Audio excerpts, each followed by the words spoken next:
Hello guys, मैं हूं गौरव चौहान और आप देख रहे हैं चौहान ईट आउट क्लासेस।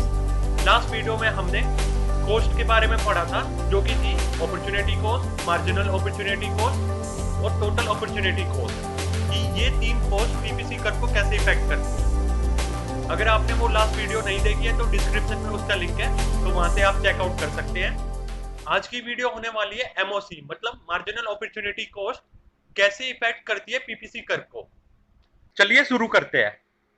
सबसे पहले हम बात करेंगे इसके तीन स्टेप पे कि जब एमओसी इंक्रीज, डिक्रीज और कांस्टेंट रहती है तो पीपीसी कर्व पे क्या इफेक्ट पड़ता है।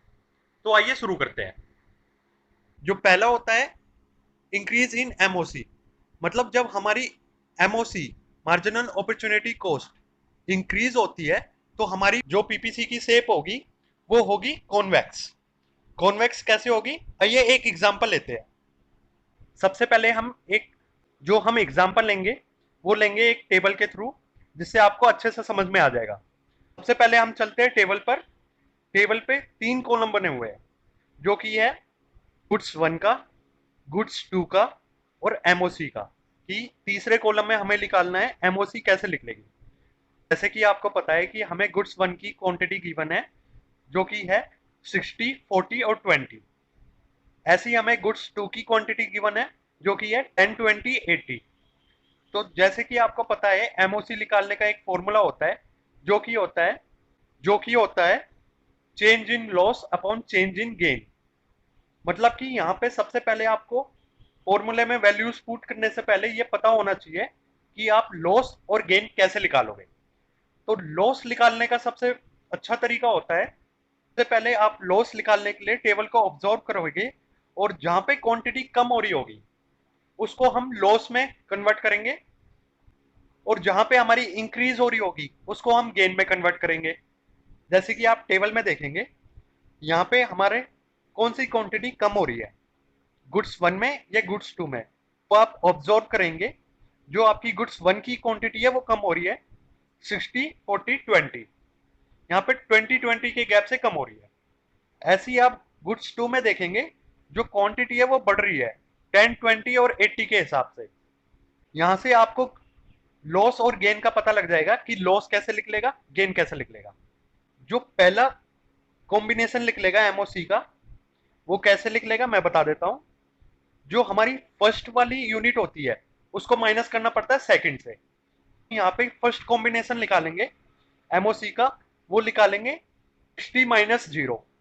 60 माइनस 0 आप कैसे लेंगे, क्योंकि जहां पे हमारी जो फर्स्ट यूनिट मानी जाएगी वो 60 से ऊपर वाली मानी जाएगी।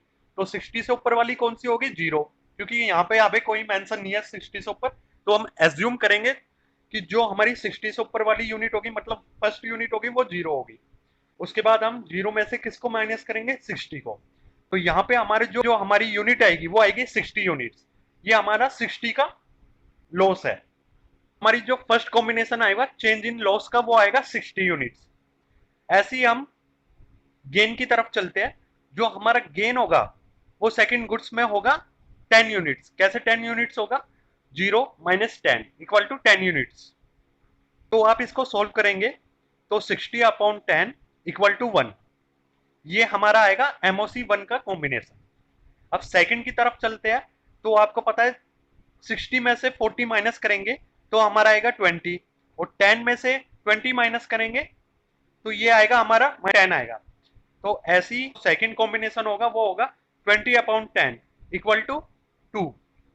अब हम चलते हैं अपने थर्ड कॉम्बिनेशन की तरफ, जो कि है 40 minus 20 equal to 20 and 80 minus 20 equal to 60।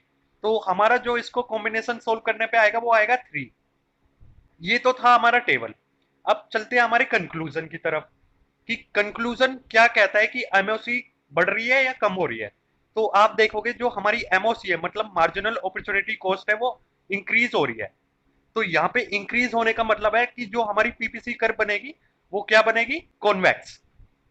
कहने का मतलब ये है कि जब हमारी एमओसी इंक्रीज होती है तो हमारी पीपीसी कर्व की शेप क्या होगी, कॉन्वेक्स। जो सेकंड पॉइंट होता है हमारा वो होता है व्हेन एमओसी इज कांस्टेंट।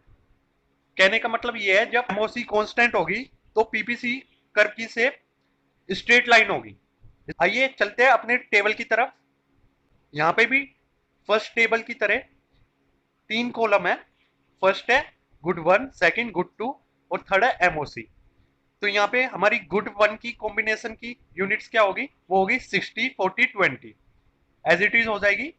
और जो 2 की कॉम्बिनेशन होगी यूनिट्स की, वो होगी 20 40 60। अब हम इसको सोल्व करेंगे तो हमारी कैसे लिख लेगा एमओसी, जो हमारा फर्स्ट कॉम्बिनेशन होगा एमओसी का वो होगा 60/20 इक्वल टू 1। जैसे कि आपको पता है 0 - 60 इक्वल टू 60 और 0 - 20 इक्वल टू 20। तो हम इसको सोल्व करेंगे तो 3 आ जाएगा।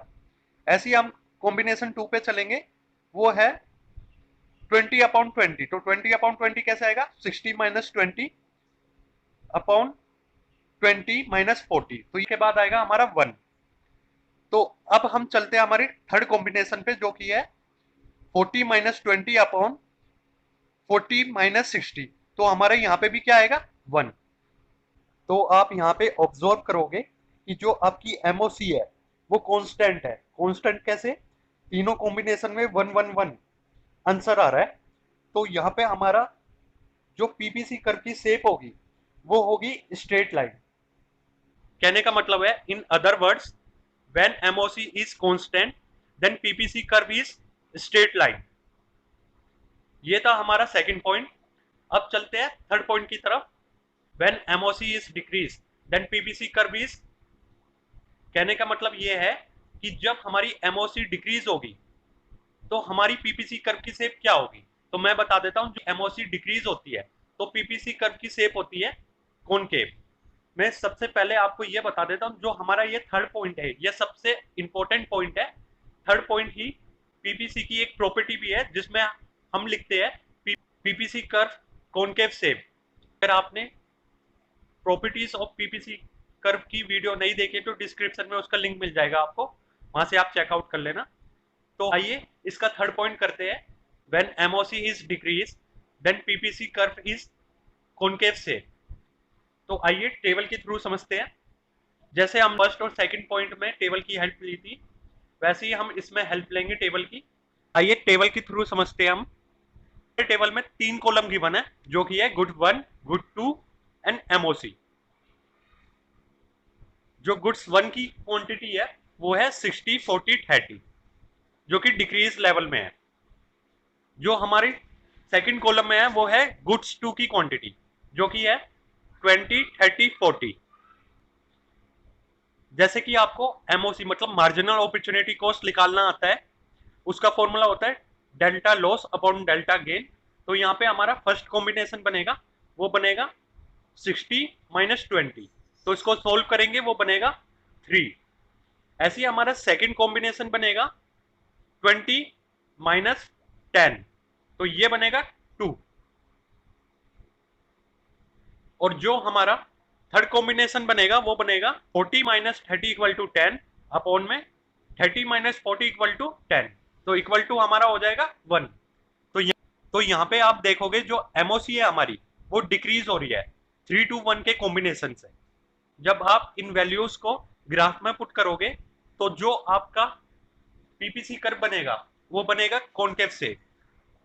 ये थी हमारे 3 पॉइंट कि जब हमारी एमओसी चेंज होती है तो पीपीसी कर्व पे क्या इफेक्ट पड़ता है।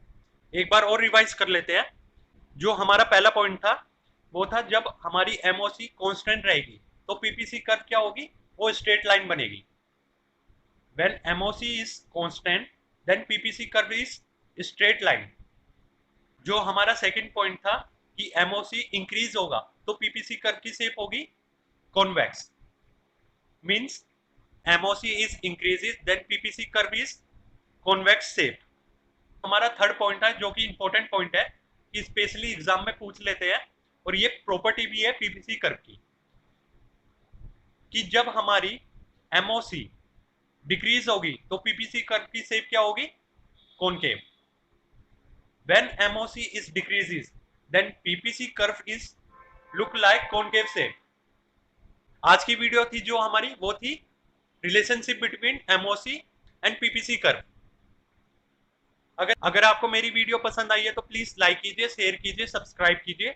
सब्सक्राइब करने के बाद बेल आइकन को प्रेस कर देना ताकि मेरी आने वाली न्यू वीडियोस की नोटिफिकेशन आप तक पहुंच जाए।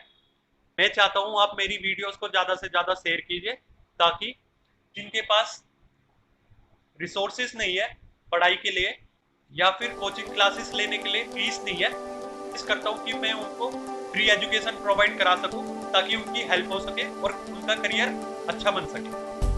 और आपसे यही रिक्वेस्ट है कि आप मेरे को ज़्यादा से ज़्यादा सपोर्ट कीजिए ताकि मैं उन बच्चों की हेल्प कर सकूं और इससे रिलेटेड वीडियोस लाता रहूं ताकि आप लोगों की भी हेल्प हो और नीडी बच्चों की भी हेल्प हो। नेक्स्ट वीडियो में मिलते हैं। Thank you so much.